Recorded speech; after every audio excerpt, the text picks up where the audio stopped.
Aleister Crowley, born Edward Alexander Crowley in 1875, entered a Victorian England deeply entrenched in religious fervour. His parents, devout members of the Plymouth Brethren, instilled in him a strict Christian upbringing. Young Edward, however, felt stifled by their rigid beliefs. He questioned their doctrines and rebelled against their authority. This rebellious streak, a defining characteristic throughout his life, manifested early on. Crowley's privileged upbringing provided him with an excellent education. He attended prestigious schools, including Malvern College and the University of Cambridge. While excelling in his studies, Crowley became increasingly disillusioned with conventional paths. He developed a fascination with the mystical and the forbidden. His interest in esoteric knowledge grew, leading him away from the traditional path laid out for him. This period of intellectual exploration marked a turning point. Crowley began experimenting with magic and exploring various occult traditions. He devoured books on alchemy, astrology, and ceremonial magic. His thirst for knowledge and his innate curiosity propelled him deeper into the esoteric world. He sought out like-minded individuals, joining secret societies and embracing his growing fascination with the occult. By the end of the 19th century, Aleister Crowley was no longer the devout Christian boy his parents had raised.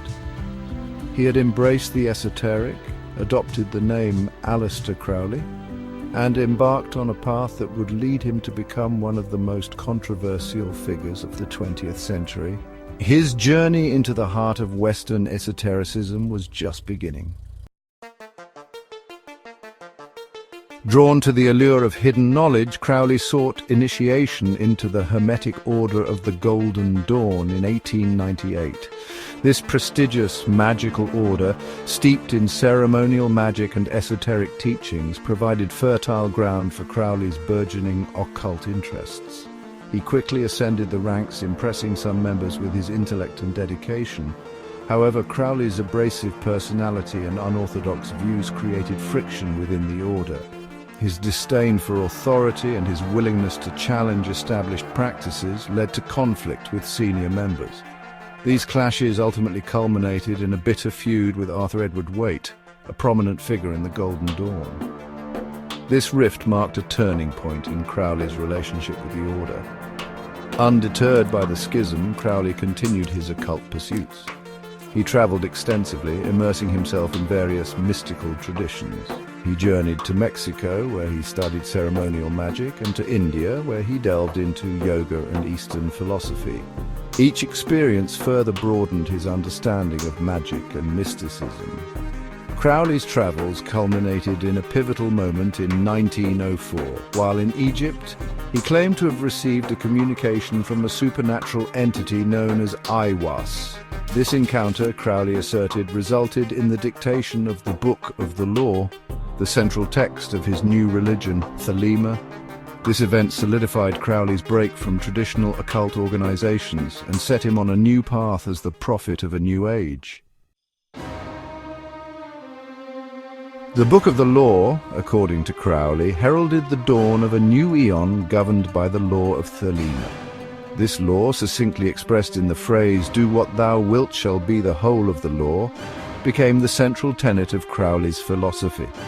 Thelema, he proclaimed, was a path of individual liberation and self-realization. He believed individuals should pursue their own true wills without being bound by conventional morality or societal constraints. Crowley's teachings emphasized personal experience and exploration as key to spiritual growth. He advocated for breaking free from restrictive dogmas and embracing one's own unique path. He believed that by pursuing their true wills, individuals could achieve their full potential and contribute to the evolution of humanity. To disseminate his teachings, Crowley founded the AA, Argenteum Astrum, or Silver Star, an initiatory organization dedicated to Thelema. He published numerous books and essays expounding upon his philosophy and outlining practices for spiritual development. He attracted a following of individuals drawn to his charismatic personality and radical ideas. However, Crowley's emphasis on personal liberty and his rejection of traditional morality often led to controversy. His teachings were interpreted by some as promoting hedonism and self-indulgence. This misinterpretation, fueled by sensationalist reporting, contributed to the negative public image that began to solidify around Crowley.